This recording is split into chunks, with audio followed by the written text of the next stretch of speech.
रहीम अस्सलाम वालेकुम व्यूअर्स, आप देख रहे हैं मेरा चैनल इनाम शेख के नाम से। मेरी रिक्वेस्ट है चैनल को सब्सक्राइब कीजिए और बेल आइकॉन को पुश कीजिए ताकि आपको अपडेट्स मिलती रहें।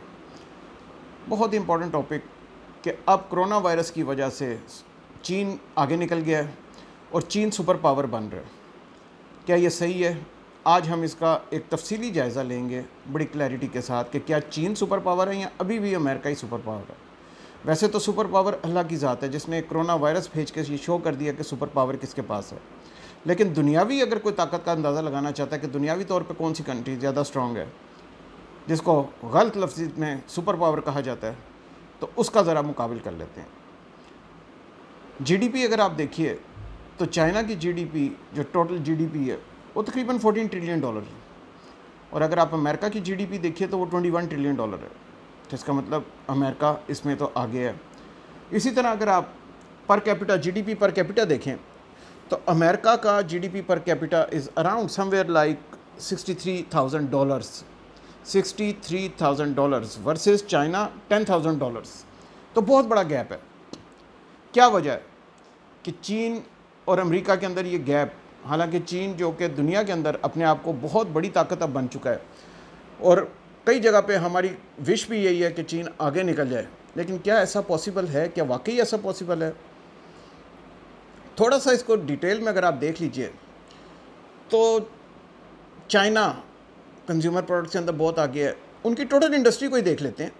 टोटल इंडस्ट्री उनकी अगर आप प्रोडक्शन वाइज देखें तो प्रोडक्शन उनकी 42% ऑफ द इकॉनमी उनकी काउंट करती है।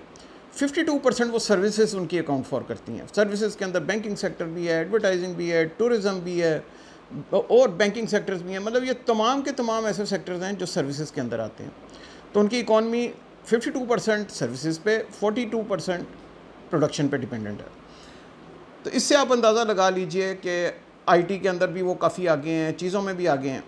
लेकिन जब भी दुनिया में कोई नई चीज़ आती है वो हमेशा अमेरिका की तरफ से लॉन्च की जाती है। अमेरिका की क्योंकि इतनी स्ट्रॉन्ग इकॉनमी है, दुनिया के अंदर कोई भी दो मुल्क ट्रेड करें, पेमेंट्स डॉलर्स के अंदर हो रही होती है। जब डॉलर्स में पेमेंट होती है तो उसका फ़ायदा अमेरिका को चला जाता है, अमेरिकन करेंसी स्ट्रॉन्ग हो जाती है। आज आपने देखा है ऑयल प्राइसेस कितनी नीचे आ गई हैं, माइनस में भी गई थी। उसके बावजूद पाकिस्तान के अंदर डॉलर रेट कम नहीं हुआ, बिल्कुल माइनर सी फ्लक्चुएशन आई है, लेकिन उस तरह नहीं हुआ ड्रास्टिकली जिस तरह हमारे यहाँ 10 रुपये की सीधे सीधे जंप लग जाते हैं या 15 रुपये का जंप लग जाता है। तो आप देखिए डॉलर की अभी भी क्या स्ट्रेंथ है। डॉलर के अगेंस्ट युआन चाइनीज़ करेंसी पिछले दिनों वो भी डाउन चली गई थी, बाकी करेंसीज वो भी डाउन चली गई थी। अगर मैं आ जाऊँ टेक्नोलॉजी की तरफ, टेक्नोलॉजिकल प्रोडक्ट्स के अंदर अमेरिका बहुत आगे है। अमेरिका के पास जो सर्वेलेंस सेटेलाइट्स हैं या जो मिलिट्री सेटेलाइट्स हैं वो 360 डिग्री पे हैं। दुनिया का और कोई मुल्क ही नहीं है जिसके पास 360 का मतलब वो किसी भी एंगल पे घूम सकते हैं। बाकी जितने तमाम ममालिक हैं उनके पास 180 डिग्री तक मैक्सिमम उनका सेटेलाइट घूमता है, इससे ज़्यादा नहीं है।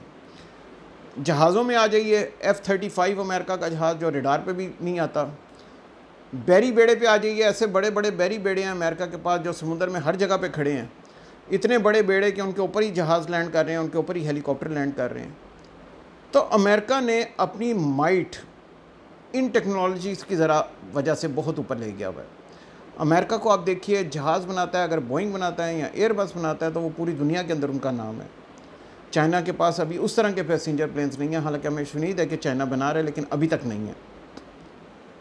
चाइना ने कोशिश की है कि वो अब तरक्की करता हुआ, और कोशिश क्या वाकई उन्होंने तरक्की इतनी कर ली है कि यूरोप से वो आगे निकल गया है और चाइना इस टाइम सेकंड बिगेस्ट इकॉनमी है। लेकिन अभी भी अमेरिका और चाइना का बहुत बड़ा डिफरेंस, बहुत बड़ा खला है। अगर चाइना, मेरा अपना ख्याल ये है कि अगर मज़ीद 50 साल भी टेक्नोलॉजी के बगैर आगे कोशिश करेगा कि अमेरिका से आगे निकल जाऊँ तो पॉसिबल नहीं है। अमेरिका की military might, there is no doubt about it, बहुत ज़्यादा है। इसी तरह अमेरिका की टेक्नोलॉजिकल माइट बहुत ज़्यादा है। सर्वेलेंस, आप किसी जगह पे किसी को आइडेंटिफाई करना हो, अमेरिका के लिए कोई मसला ही नहीं है। वॉइस ट्रैकिंग के थ्रू वो दुनिया में हर जगह पे हर इंसान को ट्रैक कर सकता है। किसी जगह पे अमेरिका ने सेटेलाइट से टेम्परेचर के अंदर चेंज आ रही हो दुनिया के अंदर, वो मॉनिटर करनी हो तो वो मॉनिटर कर रहे हैं। ओवरऑल हाई टेक बहुत सारी ऐसी चीज़ें हैं जिसके ऊपर अमेरिका बहुत आगे निकल चुका हुआ है। अब तो अमेरिका यहाँ तक जा रहा है कि लोगों की बॉडीज़ के अंदर जो नए लोग आ रहे हैं उनको चिप लगाई जा रही है। वो चिप्स का फ़ायदा ये हो रहा है कि उनको पूरा डाटा आ रहा है कि किस तरह से आदमी का बिहेवियर या उस खातून का बिहेवियर किस तरह से है, कहाँ कहाँ ट्रैवल करें। ये तो अब आपको थोड़ा सा अंदाज़ा हो ही गया होगा कि आप जब अपना मोबाइल लेके फिरते हैं तो आप दुनिया के किसी भी कोने में जाते हैं, आपकी ट्रैकिंग हो रही होती है। Same goes for the human beings कि उनके अंदर जब वो ट्रैकिंग डिवाइसेस आ जाती हैं, वो इतनी सी चिप आ जाती है तो पूरा डाटा उसकी ज़िंदगी का बनता चला जाता है। चाइना की तरह अमेरिका भी अब इस तरफ जा रहा है, जिसमें चाइना में होता है कि आप पूरा मॉनिटर किया जा रहा होता है। चाइना के अंदर आपको बताया जाता है कि ओवरऑल चाइना में आप किसी भी जगह पे हैं, आपको आपकी इनकम के हिसाब से मूवमेंट की परमिशन मिलती है। चाइना के अंदर पूरा डाटा है कि किस तरीके से क्या किया जाता है, उन्होंने पूरा उसको मॉनिटर किया हुआ है। इसी तरह अमेरिका मॉनिटर करेगा आपकी इनकम को भी, आपकी चीज़ों को भी, और आप ये डाटा खुद अपलोड करेंगे आप आने वाले सालों में। हालांकि लोगों को बड़ी अजीब बात लग रही होगी, लेकिन ये दिन ब दिन ये चीज़ें कॉमन होती चली जाएंगी। जिस तरह आपने देखा फेसबुक, ट्विटर, लिंक्डइन, इन चीज़ों के ऊपर लोग आ रहे हैं। इसी तरह ये सारी की सारी चीज़ें, सोशल मीडिया इतना अपडेट होता चला जा रहा है और इतना फैसिलिटेट कर रहा है डाटा को कि हर जगह पे आपका डाटा प्रिसाइसली हर कोई देख सकता है। एक तरफ तो ये आप ज़ाहिर है आपकी अगर प्राइवेसी है, ह्यूमन प्राइवेसी है, उसके अंदर तो खलल है ही है, जिसको बहुत सारे लोग काफ़ी सारे लोग उसको नापसंद करेंगे।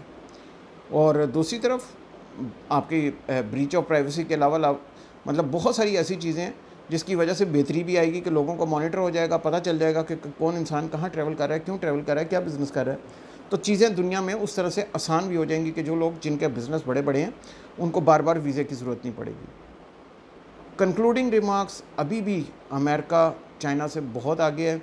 मेरी विश है कि चाइना आगे आ जाए, लेकिन अभी हकीकत यह है कि चाइना अभी उस माइट पे नहीं आया जो अमेरिका है, और अमेरिका के पास इससे भी ज़्यादा चीज़ें हैं, वो हम अपनी फिर दोबारा किसी वीडियो में डिस्कस करेंगे। Thank you for watching. अल्लाह हाफिज़।